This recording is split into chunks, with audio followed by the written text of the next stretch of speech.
भाइयों बहनों, इस अध्यात्म को समझने के लिए हमने सृष्टि रचना को आधार बनाना पड़ेगा, क्योंकि सृष्टि रचना में हर शंका का समाधान है। आज आप सतलोक आश्रम मैनेजमेंट हरियाणा को देख लीजिएगा।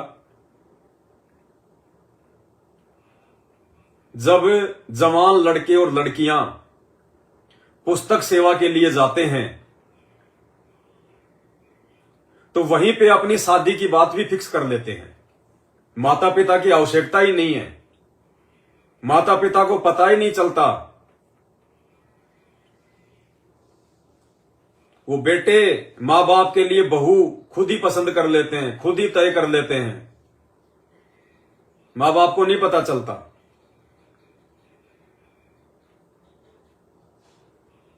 कितनी बड़ी मर्यादा टूट रही है।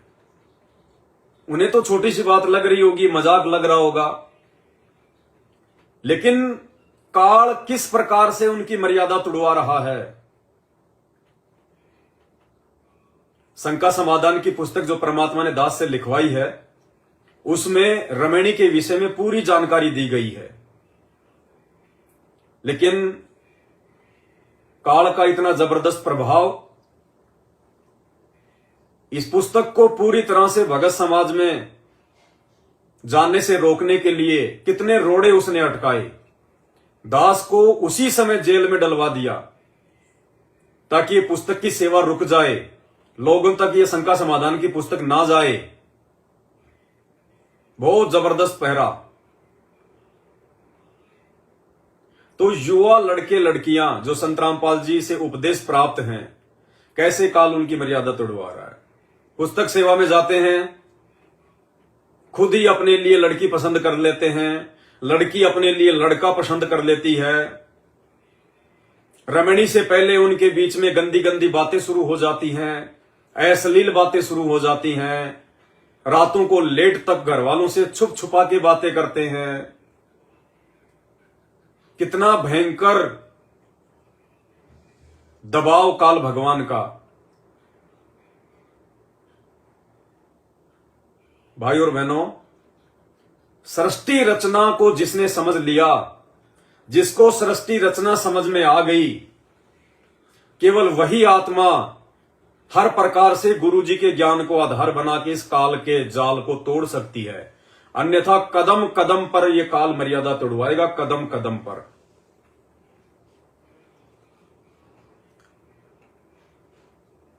अरे एक लड़का एक लड़की दोनों ने संत रामपाल जी से उपदेश प्राप्त कर लिया। अब उन दोनों का रिश्ता क्या है? भाई और बहन का। क्या रिश्ता है? भाई और बहन का। अरे एक भाई बहन आपस में कैसे अपनी शादी की बातें कर सकते हैं?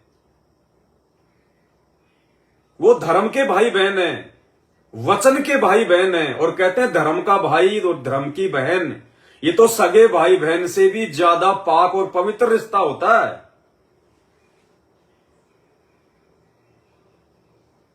तो भैया कैसे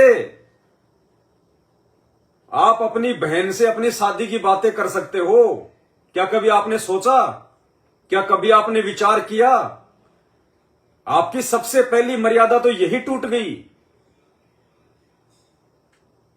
परमेश्वर सतगुरु रामपाल जी भगवान का यह तत्व ज्ञान कहता है, सृष्टि रचना का सारांश कहता है कि रमणी की बात, शादी विवाह की बात लड़के और लड़की आपस में नहीं कर सकते। भाई आप जगत नहीं हो, आप भगत हो। आप जगत के आधार से ना चलिए कि आप स्कूल में पढ़ते हैं, आप कॉलेज में पढ़ते हैं, आप किसी कंपनी में काम करते हैं, आपस में आप दोनों के रिश्ते बन गए, आप साथ साथ भी रहने लग गए, आप मोबाइल पे उल्टी सीधी बातें भी करते हैं, शारीरिक संबंध भी बनाते हैं, माता पिता को पता चले ना चले आप जी कोर्ट में जाके शादी भी कर लेते हैं। आप जगत वाले नहीं हैं, आप परम पिता परमेश्वर सतगुरु रामपाल जी भगवान के भगत हैं, उनके शिष्य और शिष्या हैं। आप लोगों के लिए बहुत सारे प्रतिबंध हैं, बहुत सारे नियम हैं, मर्यादाएं हैं।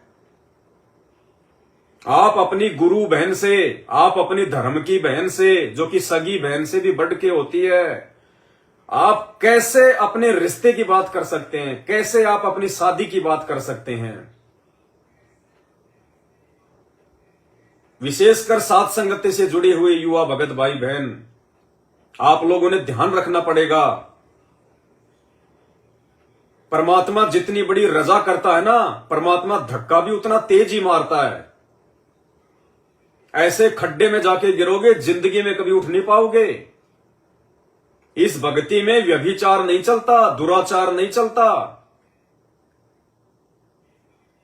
शंका समाधान की पुस्तक में परमात्मा ने पूरा विस्तार से विवरण लिखवाया हुआ है।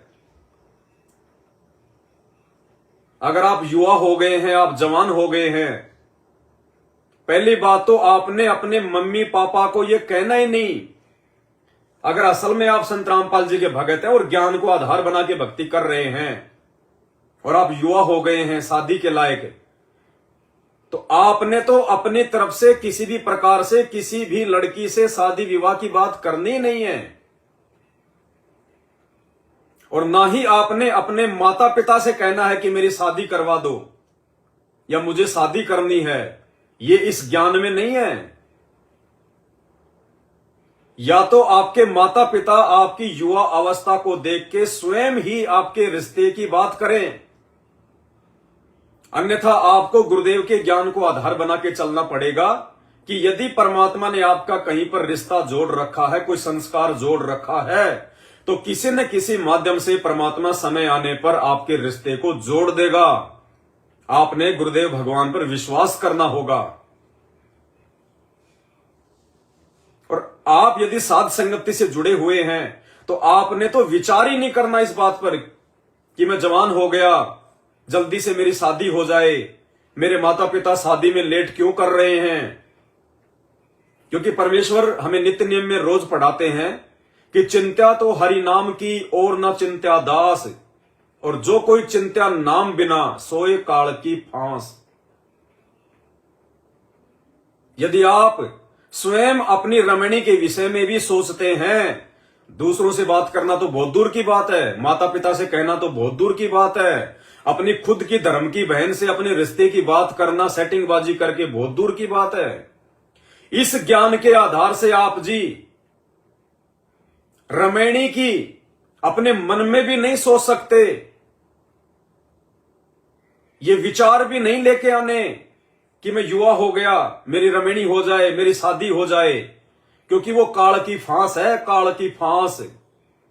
गुरुदेव भगवान के वचन अनुसार यदि आपको अपने गुरु पर विश्वास है और ज्ञान को आधार बनाया हुआ है, तो समय आने पर परमात्मा किसी को भी निमित्त बना के, आपके दूसरे भगत भाई बहनों को निमित्त बना देगा परमात्मा, आपके रिश्तेदारों को निमित्त बना देगा परमात्मा, आपके माता पिता को निमित्त बना देगा परमात्मा।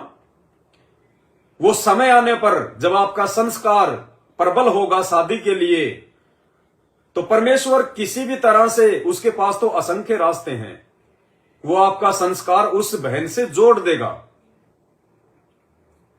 इसलिए समझदार भगत ने, ज्ञान आधारी भगत ने, संत रामपाल जी के असली भगत ने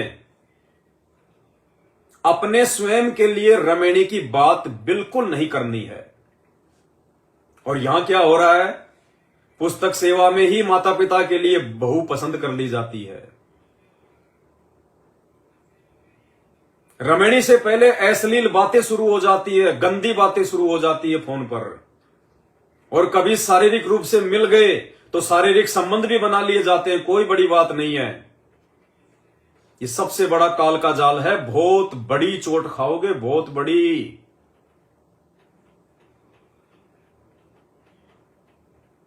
परमात्मा ने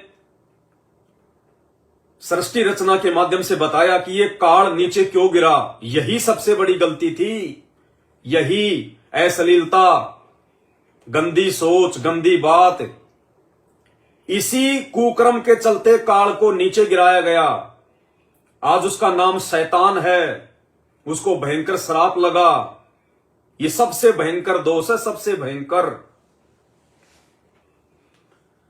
जो गलती काल ने सतलोक में की और उसकी सजा पाई, वही गलतियां ये काल आपसे भी करवाएगा। क्योंकि काल को पता है कि यदि उस परमपिता परमेश्वर के हृदय से, उसके दिल से यदि इन आत्माओं को नीचे गिराना है तो क्या क्या विधियां अपनानी चाहिए, कौन कौन से षड्यंत्र इनके साथ में खेलने चाहिए, क्योंकि वो खुद इस षड्यंत्र का शिकार है। उसने भी यही गलती की थी सतलोक में। माता पिता की आज्ञा के बिना, अपने बाप की आज्ञा के बिना दुर्गा के ऊपर गंदी नजर, दुर्गा के साथ में स्त्री इंद्री बनाने की अश्लील हरकत, जिसकी सजा आज वो भुगत रहा है। यदि वो उस कबीर परमात्मा से, उस समर्थ और दयालु भगवान से विनय करता, विनती करता, उनके सामने जाके यदि वो अपना प्रस्ताव रखता कि पिताजी, हे परमेश्वर, मैं शादी करना चाहता हूं, मैं रमेणी करना चाहता हूं, कृपया आप हमारे इस रिश्ते को स्वीकार कीजिए, तो भाई और बहनों, परमात्मा उसको इस गंदे लोक में ना भेजता। अरे जिस परमात्मा ने उसको सर्व वस्तुएं प्रदान की, 5 तत्व और 3 गुण प्रदान किए, मना नहीं किया परमात्मा ने उसको, क्योंकि वो समर्थ भगवान है, उसके पास किसी चीज की कोई कमी नहीं है। उसने 3 बार सतलोक में तप किया, 64 युग, 64 युग और 70 युग, तीनों बार परमात्मा ने उसकी इच्छा पूर्ति की। उसने 5 तत्व और 3 गुण मांगे, परमात्मा ने दे दिए। कितनी कीमती वस्तु, सृष्टि रचना की वस्तु दे दिए उसको परमात्मा ने। उसने 21 ब्रह्मांड मांगे, परमात्मा ने उसको वो भी दे दिए। उसने परमात्मा के जिगर के टुकड़े, उनकी आत्माएं मांगी, परमात्मा ने कोई न कोई रास्ता निकाल के वो भी उनको दे दी। इसके बावजूद भी उसने थोड़ी सी कॉमन सेंस का प्रयोग नहीं किया और वो गलती कर बैठा। परमात्मा ने उसके पास में दुर्गा को, यानी उसकी बहन को भेजा कि बेटी तू जा और उसके लोक में, सृष्टि रचना में उसका सहयोग करना। मैंने तुझे शब्द शक्ति दे दी है और जितनी आत्मा वो कहे उतनी तू उसके लिए अपने वचन से पैदा कर देना। उस समय दुर्गा को और काल को ये योनि और इंद्री नहीं थी। परमात्मा ने उस बेटी को, उस बहन को भेजा उसके पास में, लेकिन वो नालायक वही नालायकी कर बैठा जो नालायकी आज संगत में युवा भगत भाई बहन कर रहे हैं। और वो आज हमसे वही गलती करवाएगा। वो भी चाहेगा कि इन आत्माओं को मैं कबीर भगवान की नजरों से नीचे गिरा दूं, क्योंकि उसको पता है कि कौन कौन से कुकर्म करने से भगवान सदा सदा के लिए उन आत्माओं को दिल से रिजेक्ट कर देता है, जैसे काल को किया। तो काल ने दुर्गा के युवा रंग रूप को देखकर, उसके उभरे हुए अंगों को देखकर उसके ऊपर गंदी नजर डाली, उसके साथ में संभोग करने की इच्छा जाहिर की, उसके साथ में गलत हरकतें की और अपने नाखूनों से स्त्री इंद्री बनाने की कोशिश की, काम वासना के वशीभूत होकर। और ये सबसे बड़ी गलती कर बैठा वो, और उसकी सजा आज वो भुगत रहा है। अगर वो परमात्मा से जाके कहता कि परमात्मा, आप जी दुर्गा के साथ में मेरा रिश्ता तय कर दीजिए, आप हमें पति और पत्नी का जो है वो दर्जा दे दीजिए, तो क्या परमात्मा उनकी शादी नहीं करवाता? अवश्य करवाता। लेकिन उसने गलती करी, अपने बाप से छुपकर, अपने बाप से छुपाकर, अपने बाप का भय ना मानकर उसने गलती की और आज वो सजा भोग रहा है। तो आज वो हमसे वो तमाम गलतियां करवाएगा, क्योंकि उसको पता है कि किस गलती के करने से क्या सजा मिलती है। और इसके बावजूद जब काल को वहां से निष्कासित कर दिया गया, उसको श्राप दे दिया गया, उसके बाद परमात्मा ने इसी ज्ञानगंगा पुस्तक में पेज नंबर 38 पर लिखा है कि उसके वियोग में अक्षर पुरुष पर ब्रह्म भी चिंतित रहने लगा। उसने सोचा कि मेरा दोस्त, मेरा भाई जो 21 ब्रह्मांड लेके, 5 तत्व, 3 गुण लेके, असंख्य आत्माएं लेके, और जो दूसरे लोक में चला गया, ना जाने कितना सुख भोग रहा होगा, कितने आनंद भोग रहा होगा। उस क्षर पुरुष की चिंता में वो जो अक्षर पुरुष था वो भी बेचैन रहने लगा। लेकिन उसने वहां पे कोई तप नहीं किया। उसने सहज समाधि यानी उसने सारनाम का जाप करना शुरू कर दिया और मन में चिंता उस काल की कि वो ना जाने क्या क्या सुख भोग रहा होगा। अंतर्यामी परमात्मा थे, समझ गए। सेम टू सेम घटना जो काल के साथ हुई थी वो ही उसके साथ हुई। परमात्मा ने उसको कहा कि भैया तुझे क्या चाहिए, तो उसने सारी बातें बताई कि परमात्मा मेरे को भी ऐसे ऐसे अलग से, मेरे को राज्य चाहिए, मेरे को ब्रह्मांड चाहिए, मेरे को आत्माएं चाहिए। परमात्मा ने दया करी और सबसे पहले जिस आत्मा ने अक्षर पुरुष के साथ भी जाने के लिए हाथ खड़ा किया था, इसी ज्ञानगंगा पुस्तक के पेज नंबर 38 को पढ़ लेना। परमात्मा ने एक, जैसे काल के लिए सबसे पहले एक युवा लड़की जिसको अष्टंगी कहते हैं, जिसको दुर्गा कहा गया, ऐसे ही परमात्मा ने जितने भी आत्माओं ने अक्षर पुरुष के साथ में जाने की सहमति दी, उनमें से सबसे पहले हाथ खड़ा करने वाली आत्मा को एक युवा लड़की बनाया और उसका नाम रखा ईश्वरी माया, प्रकृति सूरती ईश्वरी माया। और दुर्गा की तरह उसके अंदर भी सभी जीव आत्माओं को फीड कर दिया और कहा कि बेटी जा, जितनी आत्मा कहे तो उसके लिए प्रकट कर देना। वो ईश्वरी माया अक्षर पुरुष के पास गई जहां परमात्मा ने उसको 7 संग ब्रह्मांड दिए थे। लेकिन अक्षर पुरुष ने वो गलती नहीं करी, क्योंकि अक्षर पुरुष उस गलती का अंजाम जानता था।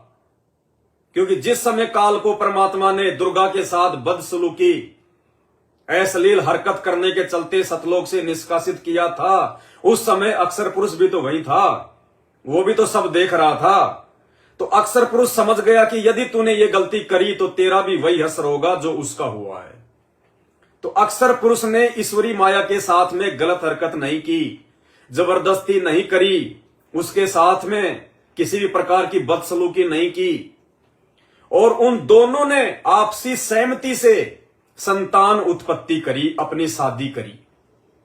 दोनों ने अपनी सहमति से स्त्री इंद्री और पुरुष इंद्री बनाई और उन्होंने संतान उत्पत्ति करी, जिस कारण से वो तपतशिला के भयंकर पीड़ा से बच गए। तपतशिला का वो कष्ट भोगने से वो बच गए और जितने भी उसके लोक के प्राणी हैं वो बच गए। लेकिन बाकी जन्म और मृत्यु, नरक और स्वर्ग और ये काम धंधा करके अपना पेट भरना, वो सारे के सारे दंड जो काल को मिले वो अक्षर पुरुष को भी मिले।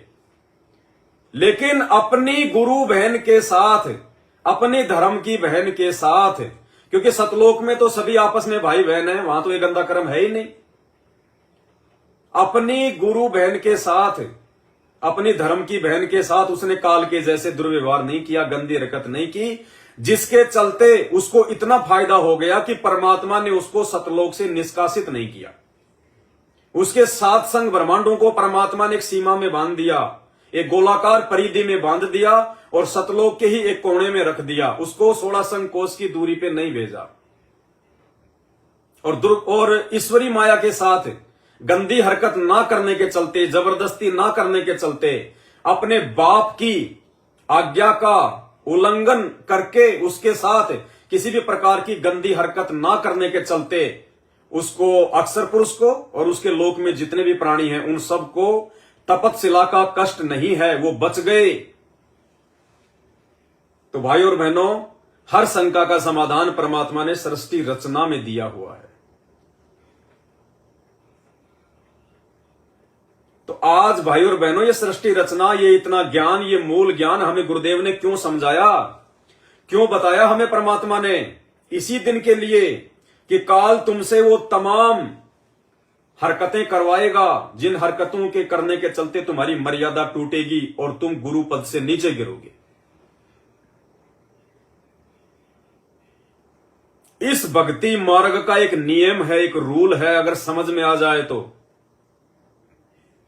इतना आसान नहीं है सतलोक जाना, सतलोक की भक्ति करना। ये कलयुग की बिचली पीढ़ियां भी ना जाने हमने कितनी बर्बाद कर दी। काल हमसे कहीं न कहीं किसी न किसी मोड़ पे कोई न कोई गलती करवा ही देता है। इस भक्ति मार्ग का एक नियम है, एक रूल है, और वो क्या है कि आपने रमेणी से पहले, यदि आप संत रामपाल जी के भगत हैं, उपदेश प्राप्त हैं, तो आपने रमेणी से पहले, शादी से पहले आपने अपनी गुरु बहन से किसी भी प्रकार की अश्लील बातें तक नहीं करनी। आपके मन में उनके साथ में कोई गंदी हरकत करने का, गंदी बातें करने का, मोबाइल पे बहुत सारी देर लगे रहने का कोई मतलब ही नहीं है। ये रूल ही नहीं है, नियम ही नहीं है। जब तक आप दोनों की रमेणी नहीं हो जाती है, तब तक आप जी किसी भी प्रकार से अश्लील बातें नहीं कर सकते, मोबाइल पे बातें नहीं कर सकते। अरे ये तो सतगुरु रामपाल जी भगवान के जो है पंथ का नियम है।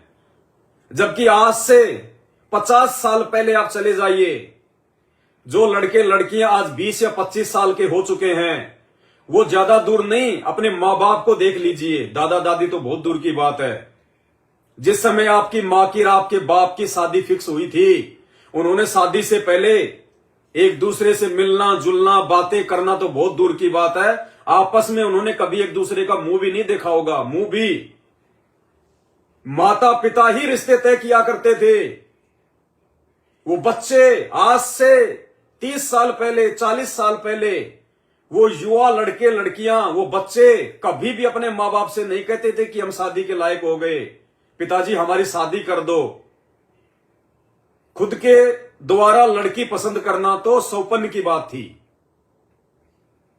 माता पिता ही अपने बच्चों का रिश्ता तय करते थे, और माता पिता ने जैसा रिश्ता तय कर दिया, जैसी लड़की के साथ में तय कर दिया, वो लड़की चाहे अपने संस्कार से, अपने कर्म आधार से, चाहे वो गोरी हो, चाहे काली हो, चाहे सांवली हो, चाहे लूली हो, चाहे लंगड़ी हो, चाहे गरीब की हो, चाहे बीमार हो, चाहे उम्र में छोटी हो, चाहे बड़ी हो, वो जैसी भी लड़की होती थी, वो लड़का अपने मां बाप से ये नहीं कहता था कि मुझे तो स्टैंडर्ड की लड़की चाहिए, मुझे तो गोरी लड़की चाहिए, मुझे तो जो है पढ़ी लिखी लड़की चाहिए। जैसा माता पिता उसके लिए रिश्ता तय कर देते थे, बच्चा उसमें ना नुकर नहीं करता था, जुबान उठा के भी नहीं बोलता था। और यही सेम हालत लड़की की होती थी। लड़की के माता पिता अपनी बच्ची के लिए जैसा भी लड़का पसंद कर देते थे, लड़की सिर उठा के बात भी नहीं करती थी। आज भी नहीं करती लड़कियां तो 90%। शहरों की बात छोड़ दीजिए आप, गांव में तो आज भी माता पिता ने यदि रिश्ता तय कर दिया लड़की का, तो कुछ नहीं कहती है बेचारी। वो ये संतोष कर लेती है, वो ये सब्र कर लेती है कि मुझे वही मिलेगा, वैसा ही मिलेगा जैसे मेरे संस्कार में है, जैसे मेरे भाग्य में है।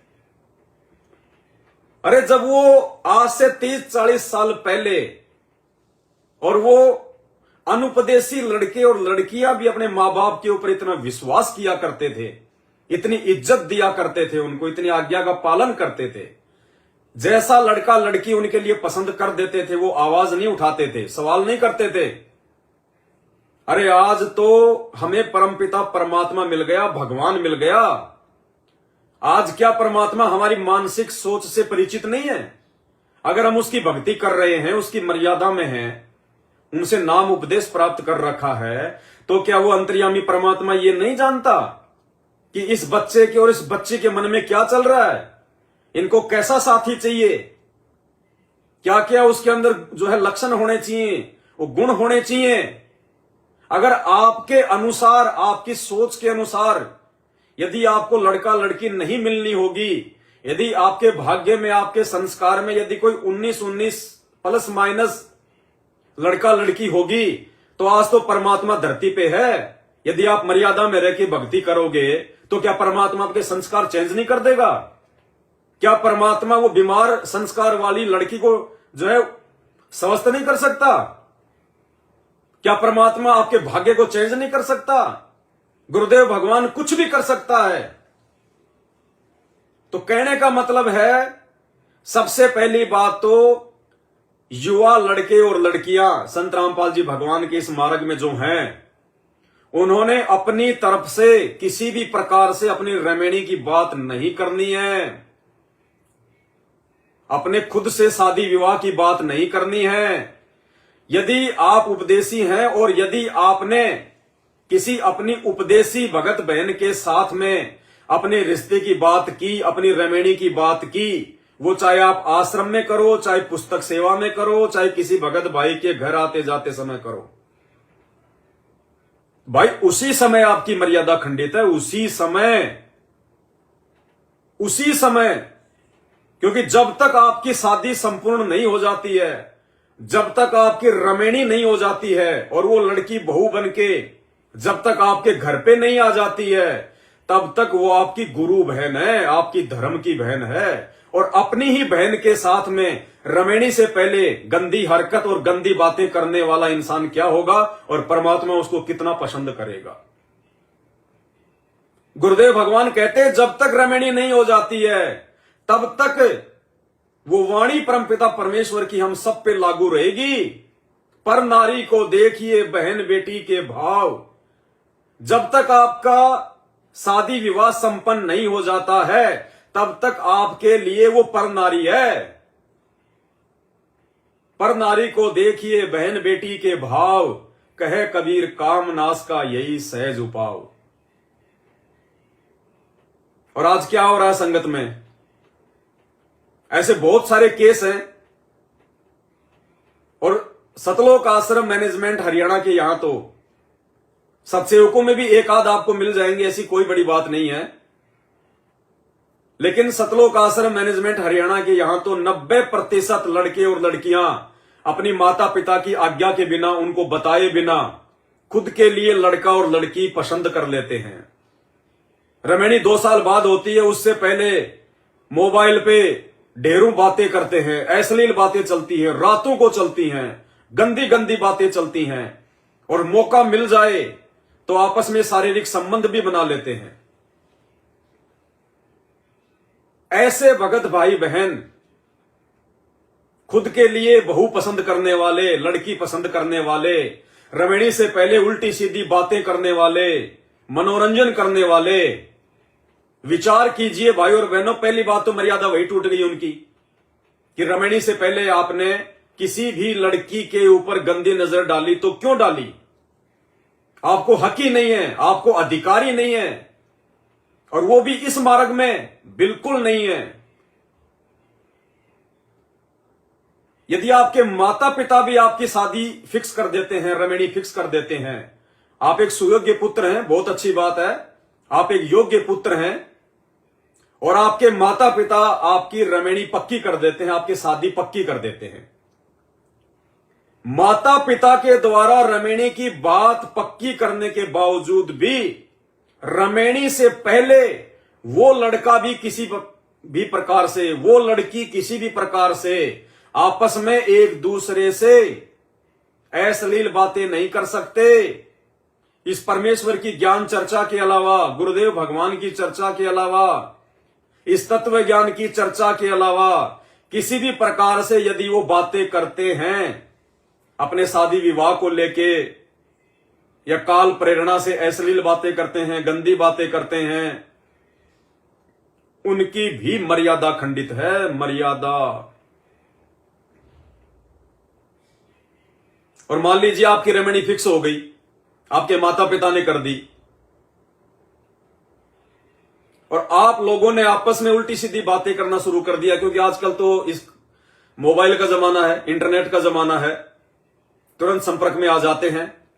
माता पिता ने आपकी रमैनी फिक्स कर दी, आप अच्छे बच्चे हैं, आपने अपनी तरफ से कोई प्रयास नहीं किया, और माता पिता ने आपकी युवा अवस्था को देखकर आपके योग्य जैसा भी उन्होंने उचित समझा, उन्होंने आपके लिए रमैनी फिक्स कर दी, ठीक है। और जैसे आपको पता चला, या काल प्रेरणा से आप कभी आश्रम में आपस में मिल गए, या कभी पुस्तक सेवा करने गए तब आपस में लड़का लड़की मिल गए जिनकी रेमेडी फिक्स हो चुकी है, मोबाइल नंबर ले लिए, आपस में आपने बातचीत करना शुरू कर दिया, वो उल्टी हरकतें आपने शुरू कर दी। अब मान लीजिए किसी कारणवश आप लोगों की रेमेडी कैंसिल हो जाती है, आपके माता पिता ने आपकी जो शादी फिक्स की थी, जो रेमेडी फिक्स की थी, मान लीजिए आपका रिश्ता किसी कारण से टूट जाता है और आपकी शादी की बात कहीं और कर दी जाती है या आपकी शादी कहीं और हो जाती है, तो भाई उस लड़की के साथ में आपका क्या संबंध रहा फिर? वो पहले वाली लड़की जिसके साथ आपकी रमेणी होनी थी, शादी होनी थी, किसी कारण से नहीं हो पाई और रमेणी से पहले आपस में आप लोग बातचीत किया करते थे, गंदी बात, अश्लील बात, पति पत्नी के संबंधों वाली बात। अब जब उस लड़के लड़की से आपका रिश्ता टूट गया और माता पिता ने कहीं और आपकी रमेणी कर दी जगत में या भगत में, तो पहले वाली लड़की के साथ में आपका क्या रिश्ता रहेगा? गुरु बहन का? अरे किस मुंह से आप उसको अपनी गुरु बहन कहोगे जिसको आपने 75% अपनी पत्नी बना लिया? किस मुंह से उसको आप अपनी बहन कहोगे, गुरु बहन कहोगे? ये काल ऐसे ही ठगता है। भाई और बहनों, यदि आप ऐसी गलती कर रहे हैं तो समय रहते संभल जाना। अपने माता पिता के ऊपर आश्रित रहो। क्या आपके माता पिता कोई बालक है क्या? आप अपने माता पिता से ज्यादा बुद्धिमान हो क्या?